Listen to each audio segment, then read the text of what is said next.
Bonjour et bienvenue dans cette deuxième partie de Demain à la Une. Lundi 1er octobre, c'est la date de l'audience de la CPI qui va statuer sur la demande d'acquittement de l'ancien président ivoirien Laurent Gbagbo pour manque de preuves. Les juges de la Cour pénale internationale ont en effet autorisé les avocats de Laurent Gbagbo et de Charles Blé Goudé à plaider l'acquittement pour leurs clients. Rappelons que Laurent Gbagbo était le président sortant lors des élections de novembre 2010, mais qu'il avait refusé de reconnaître les résultats du scrutin qui donnaient gagnant son opposant Alassane Ouattara. Pour débattre de ce sujet, j'ai le plaisir d'avoir à mes côtés ici dans les studios Salima Belha, journaliste à France 24 et présentatrice du Journal de l'Afrique. Bonjour Salima. Bonjour Aziza. Merci d'être avec nous. En face de vous, notre confrère de RFI, qui est journaliste au service Afrique, Hassan Diop. Bonjour. Bonjour. Merci d'être avec nous. Salima, je commence tout d'abord avec vous pour essayer de refaire un peu l'histoire, pour qu'on comprenne un peu ce qui se passe. Après les heures qui ont suivi les élections de 2010, Laurent Gbagbo est arrêté le 11 avril 2011 par les forces d'Alassane Ouattara. Pouvez-vous nous rappeler les faits et surtout le rôle joué par les forces françaises dans cette arrestation ? Je crois que pour 2011, on se rappelle tous de cette image de Laurent Gbagbo arrêté dans sa chambre à coucher. Absolument. Avec cette chemise un peu de pyjama. Il est arrêté avec sa femme, Simone Gbagbo, et son fils Michel. Ce sont donc les forces d'Alassane Ouattara qui viennent le chercher dans sa résidence dans le quartier de Cocody à Abidjan.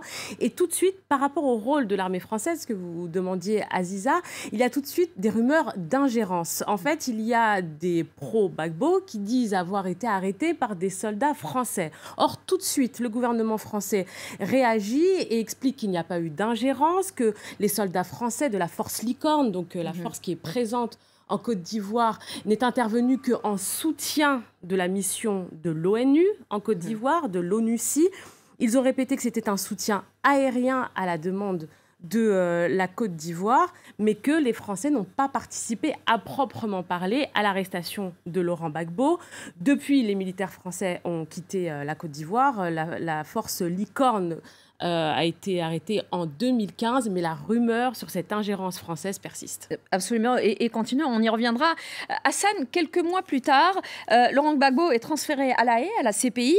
Or, une enquête du site Mediapart révélait en début d'année que Laurent Gbagbo était transféré à la CPI sans aucun mandat et sans saisine officielle de la CPI.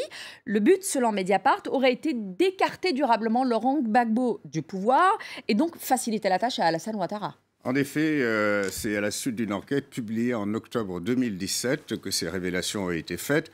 Et à l'appui de ces révélations faites par notre consoeur qui s'appelle Fanny Pigeot, qui a beaucoup enquêté sur cette crise post-électorale et sur les conditions dans lesquelles Gbagbo a été évincé du pouvoir, avec l'aide des forces françaises, y compris ce fameux 11 avril, lorsqu'il a été extrait de la présidence de la République.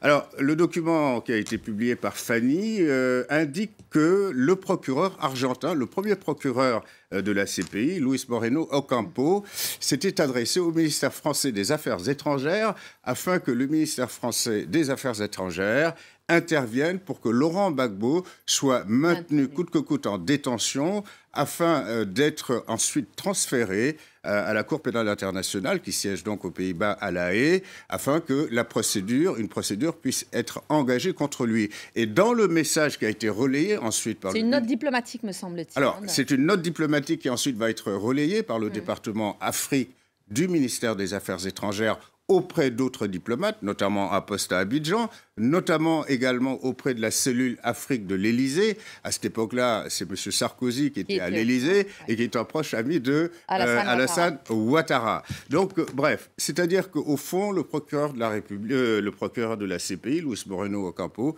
avait mis la charrue avant les bœufs, c'est-à-dire il avait engagé une requête sur une base complètement illégale, c'est-à-dire sans aucun motif légal, comme le précise Mediapart.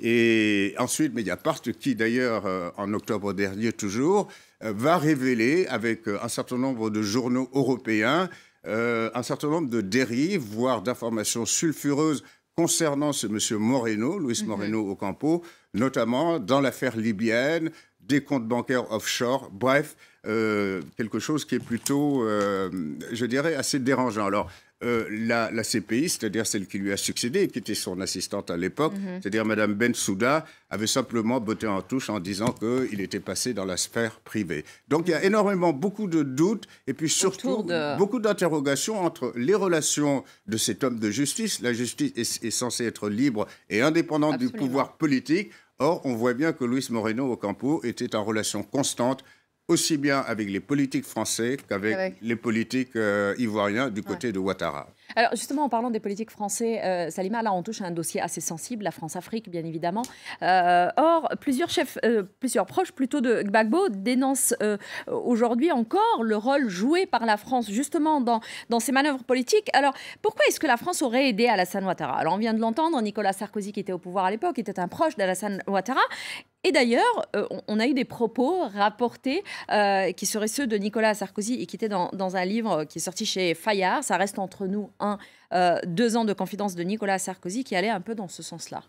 En fait, c'est tout simplement une histoire d'amitié, comme l'a dit Hassan. Ce sont de grands amis, Nicolas Sarkozy et Alassane Ouattara, qui ont été présentés par un certain Martin Bouygues. On connaît les entreprises Bouygues qui ont de grands intérêts aussi et qui sont très présents en Côte d'Ivoire.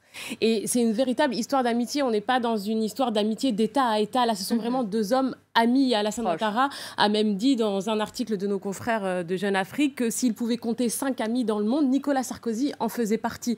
Donc, dans ces confidences du livre que vous avez cité, c'est sans doute un ami qui a voulu aider un autre ami. Et après, pour tout ce qui est secret et manœuvre, on découvrira ça peut-être dans 25 ans, comme tous les secrets. Oui, c'est ça. Alors, juste pour rappel, Nicolas Sarkozy aurait donc dit, selon ce livre, nous avons délogé Gbagbo pour installer Ouattara.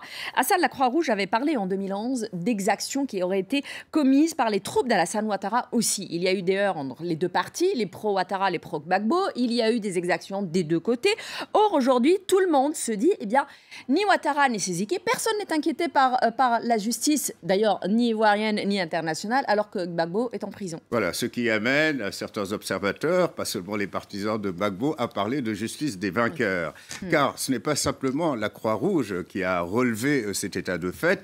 Bon nombre d'organisations de défense des droits de l'homme l'ont soulevé. Je ne citerai par exemple que Human Rights Watch, qui, dans une tribune publiée en mars 2016 dans les colonnes du journal Le Monde, citait Alassane Ouattara au lendemain de sa réélection en 2015. Alassane Ouattara qui disait que la justice doit être égale pour tous. Eh bien non, cette justice n'a jamais été égale pour tous, en tout cas en ce qui concerne cette crise post-électorale, puisque aucun membre de son camp n'a été ni déféré devant les tribunaux ivoiriens, ni déféré encore moins devant les juridictions internationales, notamment la CPI. Mieux et plus grave et plus inquiétant, c'est que Alassane Ouattara, depuis, a dit qu'il n'enverra plus personne à la CPI. Donc une manière tacite, sans doute, de protéger ses amis.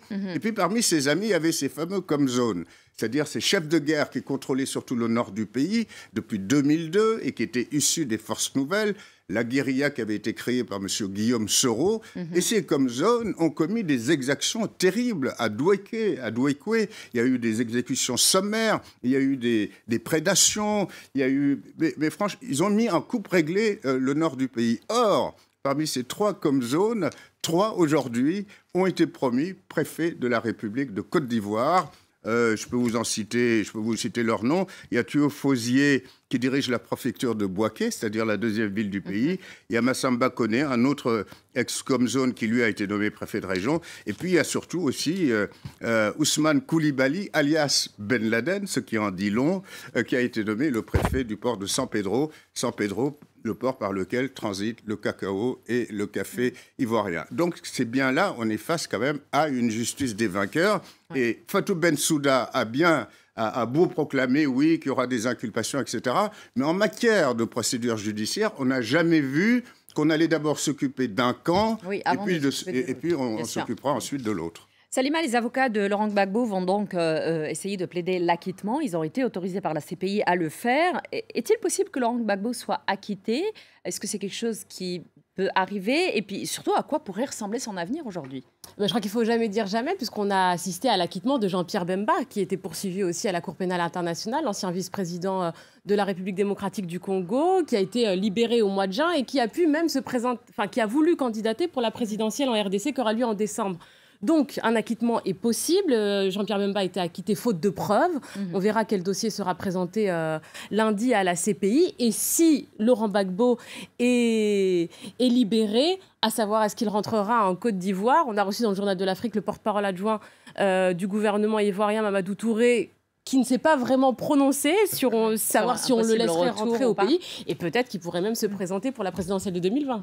Un mot pour finir. Oui, alors pour finir, effectivement, on ne peut pas préjuger de la décision des 3 juges. Il y en a un, le président est un Italien qui s'est prononcé d'ailleurs 2 fois pour une remise en liberté conditionnelle de Laurent Gbagbo. Il y a une juge dominicaine et un juge de Trinidad et Tobago. Alors, en tous les cas, pour les avocats de la défense, aujourd'hui, tout plaide pour la libération de Laurent Gbagbo. Le processus ne va pas être immédiat. La première audience du 1er octobre, ça sera d'abord la procureure, ensuite les représentants des parties civiles, puis viendront les représentants de la défense. Ensuite, peut-être que les 3 juges donc, vont demander un délibéré qui peut prendre plusieurs mois pour se prononcer. Alors, quant au retour de Laurent Gbagbo en Côte d'Ivoire, à supposer qu'il soit libéré avec Charles Blé Goudet, eh bien, Alassane Ouattara, vous savez, a pris récemment une décision d'amnistier un certain nombre de personnes, dont Mme Simone Gbagbo. Mais il a dit que cette amnistie concerne tout le monde, sauf Laurent Gbagbo, qui avait été condamné à 20 ans de réclusion